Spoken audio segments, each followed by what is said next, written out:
Were we all tricked? Did Scott Drew actually do a bad job of fixing up Baylor basketball this offseason?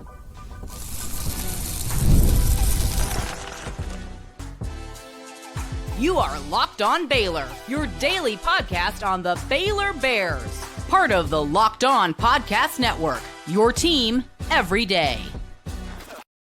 Hello there, Bears fans. Welcome to another episode of Locked On Baylor. I'm your host, Cam Stuart of ESPN Central Texas and the Cam Show on YouTube. Appreciate you guys making it your first listen today and every day. Today, we're talking a little bit of basketball because there are some in the know in college basketball that thinks Scott Drew actually did a bad job replacing his team in the 2025 offseason. We'll talk about that. Plus, we'll talk about a local prospect that could set a big-time domino effect that just committed to Baylor football over the weekend, how huge that is for the program. And does Dave Aranda have a new boss, a new person to answer to in the 2025 football season? All that and more coming up on this episode of Locked On Baylor. We start where we start, and that is with basketball. So I think we've all kind of had an up and down basketball experience with Baylor the last, let's call it 7 months now, since the start of last season. High expectations. Didn't go according to plan. It was one of the most disappointing years for Baylor basketball in quite a while. And it kind of mercifully ended in the second round in a loss to Duke. And then the next season happened. Okay.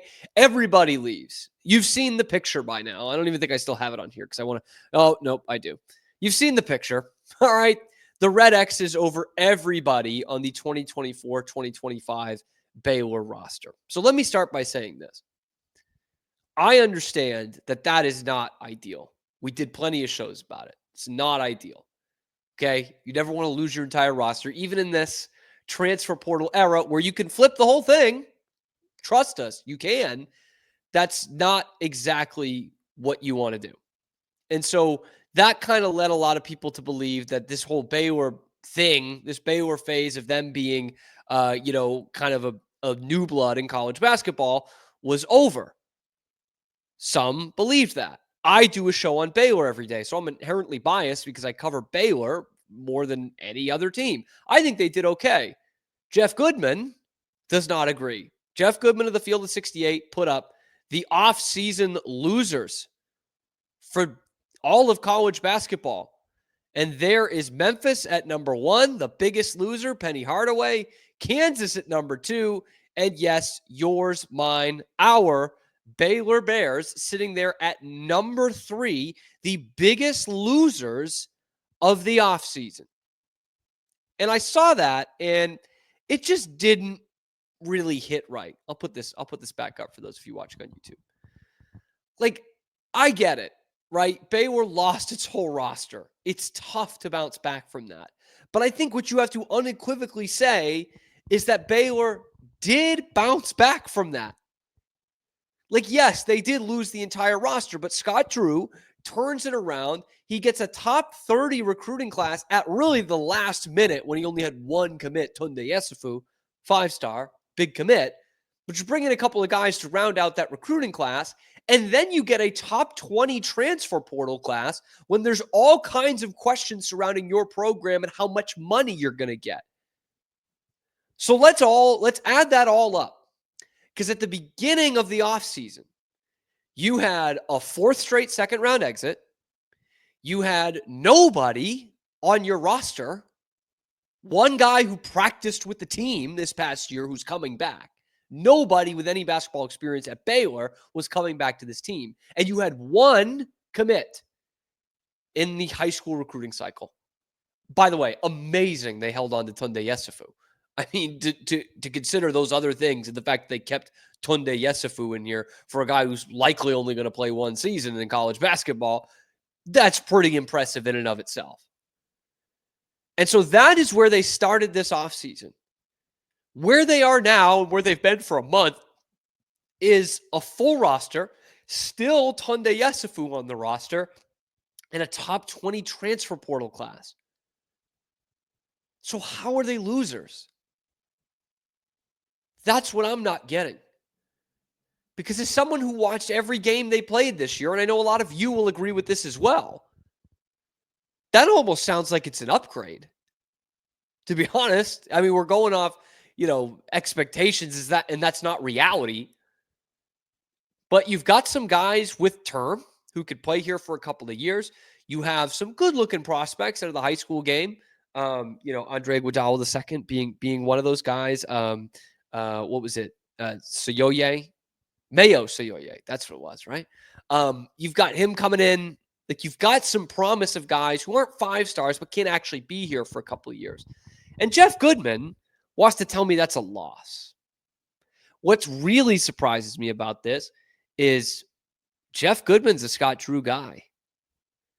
I mean, you look at any major Baylor basketball news that gets broken, it's not broken by Bryce Cherry. It's not broken by Matt Mosley or Sidney Wicker or all of the great people that work in and out every day in Waco covering this team and this athletic department. When it's stuff that happens with Baylor men's basketball, it comes from Jeff Goodman and John Rothstein. Those are the guys it comes from. They love the national guys. Scott Drew loves them. The program loves the national guys. And so that's why it makes it more surprising that Jeff Goodman would go out on a limb and say that. And do it to Kansas, too. Kansas is ranked ahead of them.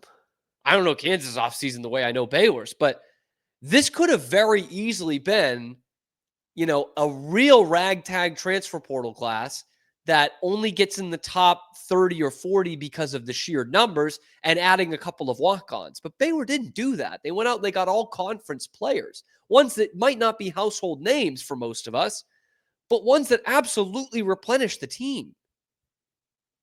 Like you look down the list, Dan Skillings from Cincinnati, the whole trade with him and Jalen Celestine. You think that's an upgrade over Jalen Celestine? Because I had plenty of, crap to say about Dan Skillings. I don't think he's the second coming of anything. But is he a better player at his best than Jalen Celestine at his best? Yes, he is. That's an upgrade, right? Is J.J. White an upgrade over Rob Wright? Probably not. Better shooter, and he actually wants to be here. So I like that. Michael Ratai, he's actually probably your direct comparison because I think he's going to start. Probably your direct comparison to Jalen Celestine. Better player. Better numbers. Better upside. Obi Agbim, better than VJ Edgecombe or Langston Love statistically at the college game. Yeah, he is. Right? Like, I'm not making this up. This is not a Locked On Baylor puff piece. These guys actually got better in a lot of ways on this roster from 2025 to 2026. Jeff Goodman's out here telling me they're losers. And you know what? If Baylor finishes 8th or 9th in the Big 12 this year, he's going to think he's right. He's going to take a victory lap. But realistically, they were a middle-of-the-pack Big 12 team last year. And so that, to me, doesn't make them losers. I'm not saying they're going to go out there and go to the Final Four. But to go out there and say that this was a bad offseason, I don't know if we're taking everything into account here. Like, based on the context, how many coaches would have bounced back from this, even in the transfer portal era, to put out what is a fine Big 12 team next year, which should be an okay Big 12 team next year? Like, if Baylor makes the tournament after replacing their entire roster, you still going to tell me they were offseason losers because they lost everyone in the first place? I don't know. Couldn't be me. Couldn't be me, but that's what Jeff Goodman thinks. Do you think they were losers in this offseason? I'd love to hear it. Let me know in the comment section below. If you're on YouTube, tweet at us at Locked On Baylor. Of course, like, subscribe, all that. We're, well on the path towards 4,000 subscribers. I get the starting point. It's not good. But, you look at this list. One last thing. You look at this list. Where's West Virginia? West Virginia lost their whole roster, too. They lost their coach and their entire roster. They're not one of the biggest losers? They're not a top 10 loser in America, and Baylor is? Okay. Just because they weren't as good as Baylor last year? This is where, that's trying to get some big names on a headline. And that's not exactly even Baylor. That's putting Kansas up there, right? Memphis, Penny Hardaway. Ole Miss, good team last year. Suddenly they're big losers, giant losers. I don't know. I don't get it. What I do get is that Baylor football is starting to cook a little bit in that recruiting with these official visit weekends. And where they're really cooking is right in their own backyard. A massive commitment because of what it means for the rest of this class. We will tell you about it next on Locked On Baylor. But first, let me tell you about my good friends over at Gametime, proud sponsor of today's Locked On Baylor episode. Look, guys, there's nothing like the playoffs. All right, NHL, MLB, NBA, which is still going on right now. The intensity, the buzzer beaters, fans losing their minds. It's the kind of atmosphere you got to experience live. You got to do it, man. I always say, get to the game if you can get to the game. And Gametime is the one that gets you there. Prices on the app actually drop closer to tip-off with killer last-minute deals. They got panoramic seat views, no surprise fees. Gametime is a total game changer. It is the only place I go for my tickets. I love that I can see my exact view from my seat before I buy. No surprises on that, and no surprises on the price when I toggle in the all-in pricing tool. No hidden fees. What I'm seeing is what I'm paying. And with the Gametime guarantee, you're getting the best deal. And if you find a better price in the same row, same section, they'll credit you 110% of the difference. So take the guesswork out of buying tickets with Gametime. Download the Gametime app, create an account, use the code LOCKEDONCollege for $20 off your first purchase. Terms do apply. Again, create an account, redeem the code LOCKEDONCollege, LOCKEDONCOLLEGE for $20 off. Download the Gametime app today. Last minute tickets, lowest prices, and that, of course, y'all, is guaranteed. Getting into football recruiting here is another big weekend for Baylor football. These 3 weekends are huge, and we're right in the middle of it. We just did 2 out of 3. And then really the next month of what we'll see are those commitments starting to roll in.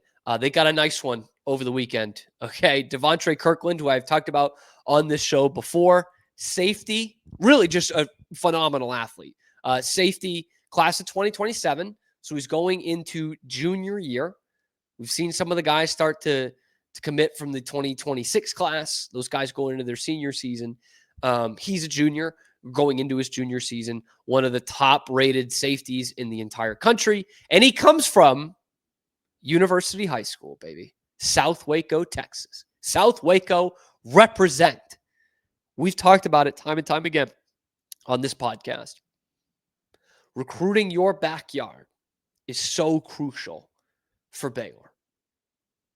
Because and it's not the only part, right? We've seen how well they've done in North Texas, that DFW area. That's probably the richest athletic, I don't even know what I'm saying, hotbed here in all of high school football in the entire country is North Texas, DFW. Baylor's doing really well there. They're starting to hit the Houston area pretty well.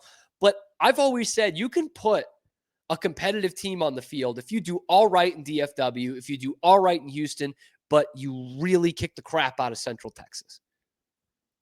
Baylor's doing better than all right in Dallas and Houston, and they're starting to do really well in Central Texas. One of the big things I had against Dave Aranda for most of his tenure here was how he didn't recruit the 254 area code very well.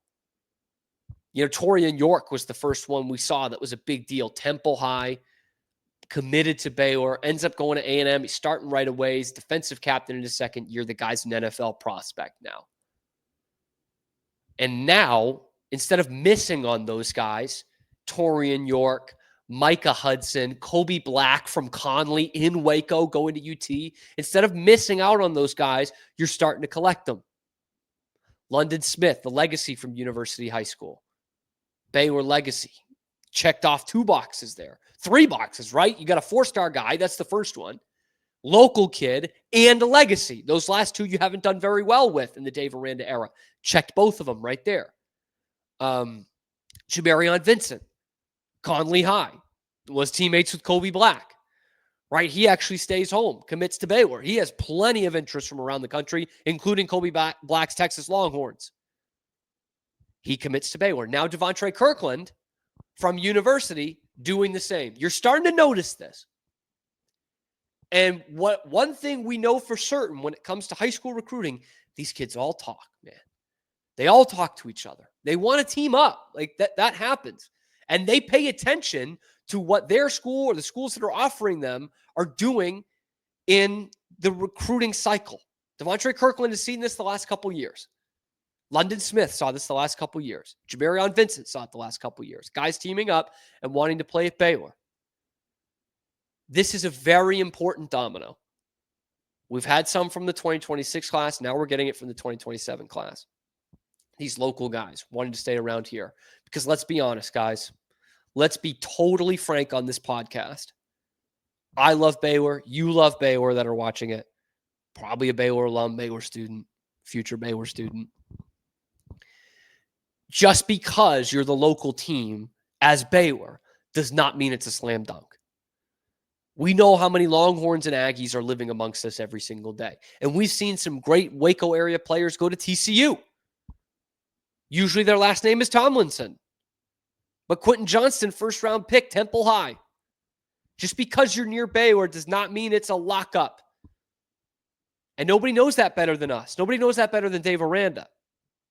But that tide is starting to turn a little bit, which makes this another huge commitment. Anything with a local area code, when they commit to Baylor, you put a star next to that.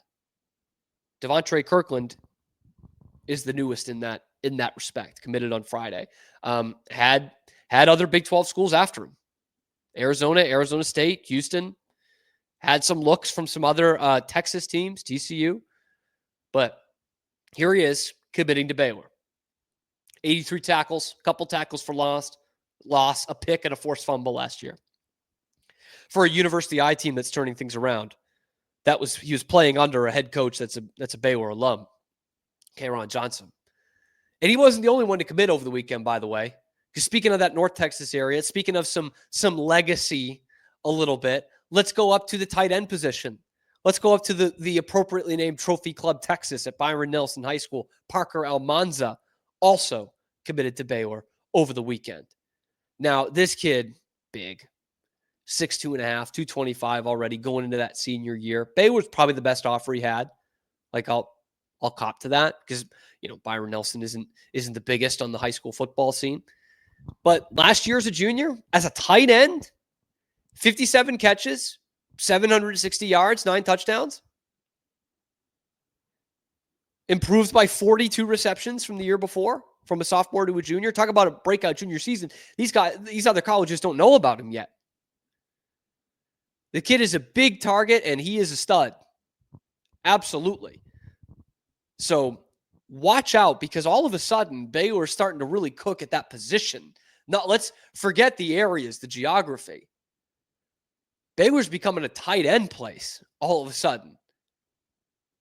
Michael Trigg coming in through the transfer portal, Matthew Klopfenstein. I think we're all excited for him. You guys who listen know how excited I am about him. You had a good one a couple of years ago. Transferred to a school up north. Don't say his name on this podcast. But you've had a pretty good run here. And by the way, Parker Almanza, you might recognize the last name. His brother is committed to Baylor and coming in this year. Leo Almanza, defensive back. He was the one who I also highlighted on this show last summer because he said, I'm going to Baylor because we're going to win the Big 12 championship, baby. That's what he said.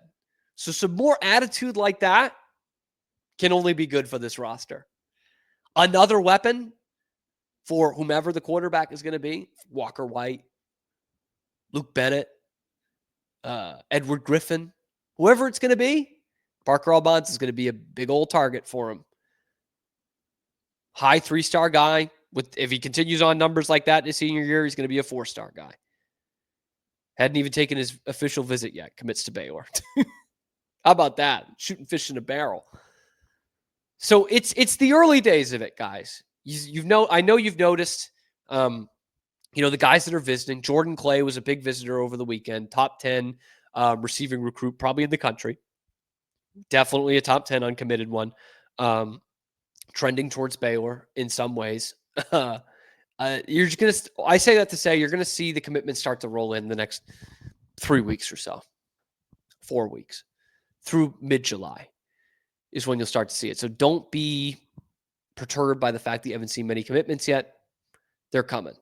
And the ones you've gotten so far are pretty solid. Local guys with a ton of prospectus. I'm in. We'll keep you updated as we go on throughout the season. Let me know what you think in the comments below, what this Baylor recruiting class needs to look like. If there's a target that you want to see them hit, like top 20, top 25, or maybe hitting this kind of 4 stars or whatever, or who you want them to recruit, let me know in the comments section below. Tweet at us at Locked On Baylor if you're listening wherever you find your podcast. Like and subscribe if you're loving this Baylor football momentum, and get involved in the comments section below. Locked On Baylor rolls on. We're going to talk a little bit more about football, but in the lens of the 2025 season, does Dave Aranda have a new boss? And could that become the norm in college football? Let's talk about it next on Locked On Baylor.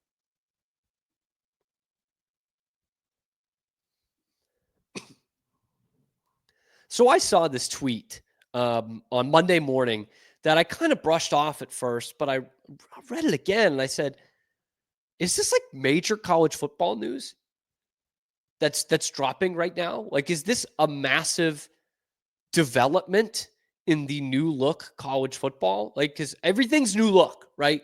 Transfer portal and NIL and now revenue sharing. It's all new here. And teams are still trying to figure it out.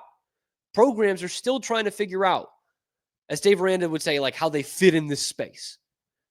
And Cal, already revolutionary for being a school in California that plays in the Atlantic Coast Conference, is becoming even more revolutionary. Because I'll read from the article here. Cal football made a major change to its front office this offseason when it hired longtime former NFL coach Ron Rivera to serve as the program's general manager. You remember him? The Washington Redacteds, Carolina Panthers, went to a Super Bowl with them. Initially, Rivera's role was separate from that of head coach Justin Wilcox, with both reporting to athletics director Jim Knowlton. That's what we see at Baylor. That's what we see everywhere else, right? Baylor's got Dave Aranda. They've got Aaron Hunt as their GM, a guy that Dave Aranda hired and then promoted to GM, and they both answer to Mack Rhodes. Go back to the story. However, Knowlton announced his retirement after 7 seasons at Berkeley on Monday, and with his departure comes a major change in the organizational chart. Now, in a move that mirrors Andrew Luck's position at Bay Area rival Stanford, Wilcox will report directly to Ron Rivera, according to Pete Thamel. Now, this is interesting. Cal's going to get another athletic director, but are they going to change the chain of command? This could be a logical next step in how the organization charts are in college football. You bring in a GM in a pro sport, and that's who the coach answers to, right? It's owner, general manager, then coach and their staff and players, right? Like anybody who's seen Moneyball, you understand, okay? The old Philip Seymour Hoffman, Brad Pitt row in Moneyball. But in college, that's not really how it's supposed to work. Like, no college basketball coach should be answering to Adrian Wojnarowski, right? Dave Aranda probably shouldn't be answering in that respect to Aaron Hunt when he has hired him and promoted him. But is that next? It's happening at Cal. Could that be a seismic shift in what we see in college football? Will athletic directors be hiring general managers? Will we start to see athletic directors like Mack Rhodes, who covers his bases very well, but is a football guy? Do we see him, guys like him, becoming a general manager rather than the athletics director? Is there an opportunity for assistant coaches like Aaron Hunt to move up the food chain and get to general manager somewhere else, to go from an assistant to then someone that the coach answers to? And why is the coach answering to the general manager? There's no salary cap, really. I mean, I don't know. We're going to have revenue sharing here. Do coaches want that? Do coaches want to have to answer to someone? I think some coaches would love to not have it be as all-encompassing as it is, right? Nick Saban couldn't handle that in the NFL, but he loved it in college. And we've seen some pro guys go down to the college level and not be able to handle that, having their hands in everything. Lovie Smith. And from a Baylor perspective, I'm going to bring up a sore subject here, but it fascinates me. Like, what if that had been the case where we have general manager with coaches answering to 10 years ago? How does that scandal work? If you do believe what we saw from some reports afterwards that Art Briles didn't have much to do with this, if you believe that, then would the general manager be fired now? Is that going to change how schools handle responsibility amongst their coaching staffs? There's a ton of questions that branch off from this. I don't have any answers for it. But again, this could be major. The thing that's so different from college sports to the pros, and specifically college football, is the guy who is the head football coach and is the highest paid state employee in a lot of states has control over everything that happens in that program, every single thing. Is that going to change? Are you going to start to hire guys from the NFL to do it? Fascinating. I want to know what you guys think. Seriously, I'm trying to think out loud with this. How does that change college football? How does that change Baylor? Can you just do that? Does Mack Rhodes step down and be like, I want to be the GM? I kind of actually just want to focus on football. I don't know. Let me know what you guys think in the comment section below. Of course, be sure to like and subscribe if you think Baylor's going to go undefeated this season, and let me know why in the comment section below. I appreciate you guys making it your first listen today and every day, for sticking with me on a solo show. Haven't had many of those recently. We'll get back to it soon enough, but we will also have some guests this week and into next week as well. Of course, starting with Wicker Wednesday tomorrow. So catch us then. Get in the comment section, like, subscribe, find us on YouTube and wherever you find your podcasts. And we will see you tomorrow on the only daily Baylor sports show, Locked On Baylor.